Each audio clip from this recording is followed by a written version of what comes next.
Hello guys, আমি হচ্ছে হুমায়রা।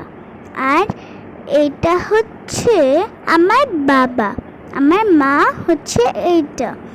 আর এটাই আমাদের সুখী পরিবার। আমার বাবা ঘুমোতে যাবে, এখন আমি বিরিয়ানি রাঁধতে যাব। যাই যাই গিয়ে ফ্রিজে দেখে আসি কেমন জিনিস আছে। হ্যাঁ যাই, না হলে যে রাঁধতে পারবো না। বাবা বলেছে বলে কথা। ফ্রিজে সব কিছু ওলট পালট হয়ে যাচ্ছে, কোনো ব্যাপার নয়, আমি ঠিক করে দিচ্ছি। আচ্ছা, রান্না করা শুরু করে দিই। সব আওলা চাওলা, একদম আমার আওলা চাওলা একদম পছন্দ নয়। যাই, আমার ঘুম পাচ্ছে, একটু ঘুমিয়ে নিই। হ্যাঁ, হয়ে গিয়েছে।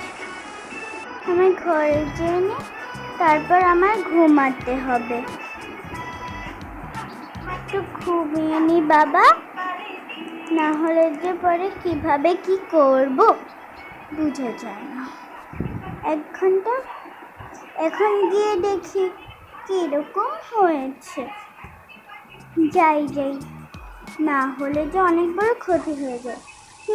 পুরো গন্ধ। বাবা, আমার ঘুমটা ভালো হয়েছে, পুরো গন্ধ কিসে? তাড়াতাড়ি যেয়ে দেখি।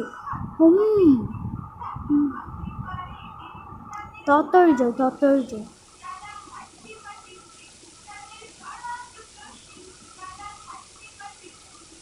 মা, তুমি কাঁদছো কেন হুমায়রা? আমার অনেক বড় ক্ষতি হয়েছে, আমি বিরিয়ানি রাঁধতে গিয়ে সব পুড়িয়ে ফেলেছি। আমাকে মাফ করে দাও। থাক থাক, আর কান্না করা লাগবে না, তোমার মা আসে পড়বে। যাই যাই গিয়ে দেখি যে ওর কি অবস্থা, সবাই কি করছে। বাসা থেকে যে বের হয়েছে কিছু কিনতেই পারলাম না। তাড়াতাড়ি যে, মা, হুমায়রা তুমি কেন কাঁদছো? মা, আমি বিরিয়ানি রান্না করতে গিয়েছিলাম, তাই আমি রান্না করতে পারিনি, মাংসটা একদম পড়ে গিয়েছে, আর ফ্রিজ অনেক নোংরা হয়ে গেছে। তুমি কোনো কান্না করো না, আমি দেখছি কি করা যায়। আমরা একসাথে বিরিয়ানি নাম। আচ্ছা ঠিক আছে। কি মজা। তো গাইস, আজকের মতো ভিডিওটা এই জায়গায় শেষ। Subscribe to my channel. Bye.